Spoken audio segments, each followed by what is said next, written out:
Asia, Europe और मध्य पूर्व के चौराहे पर दो ताकतवर देश खड़े हैं। पहले दोस्त थे, अब दुश्मन। इजराइल और तुर्की के बीच तनाव हर दिन बढ़ रहा है। रणनीतिक हित, धार्मिक वैचारिक टकराव और क्षेत्रीय शक्ति संघर्ष ने इस रिश्ते को युद्ध के कगार पर पहुंचा दिया है। यह है इजराइल बनाम तुर्की की पूरी कहानी। 1990 और 2000 के शुरुआती वर्षों में इजराइल और तुर्की घनिष्ठ सहयोगी थे। एक मुस्लिम राष्ट्र, दूसरा यहूदी, फिर भी दोनों के साझा हित थे। सीरिया के खिलाफ व्यापार में साझेदारी और पश्चिमी गठबंधन में एकजुटता। लेकिन 2010 में एक घटना ने इस दोस्ती को तोड़ दिया। मावी मरमारा। मई 2010 में गाजा में मानवीय सहायता ले जा रहे एक तुर्की जहाज मावी मरमारा को इजरायली सैनिकों ने अंतर्राष्ट्रीय जल क्षेत्र में रोका। छापेमारी के दौरान 10 तुर्की नागरिक मारे गए। इसने तुर्की इजराइल संबंधों को झकझोर दिया। एर्दोगान ने कड़ी निंदा की और यहीं से रिश्तों में कटुता की शुरुआत हुई। इस संघर्ष की जड़ें सिर्फ राजनीति नहीं, बल्कि विचारधारा में छिपी हैं।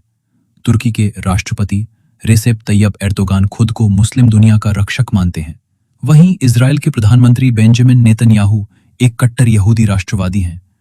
एर्दोगान गाजा और हमास का समर्थन करते हैं, जबकि इजराइल हमास को आतंकवादी मानता है और तुर्की पर उन्हें शरण देने का आरोप लगाता है। अब संघर्ष जमीन से समुद्र तक फैल चुका है।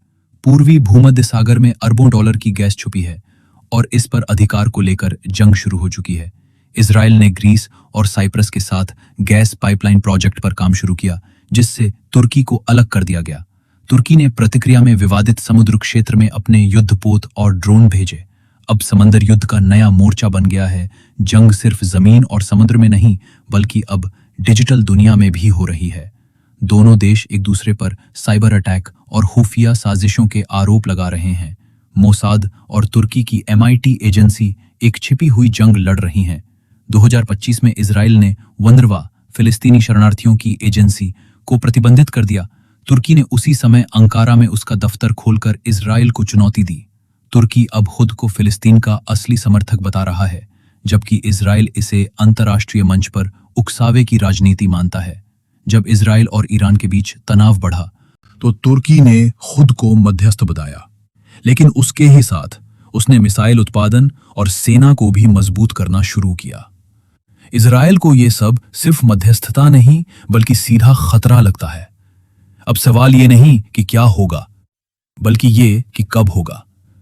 गाजा में एक और हमला, समुद्र में एक और टकराव, या साइबर में एक और छेड़छाड़, ये किसी भी क्षण युद्ध की आग भड़का सकते हैं।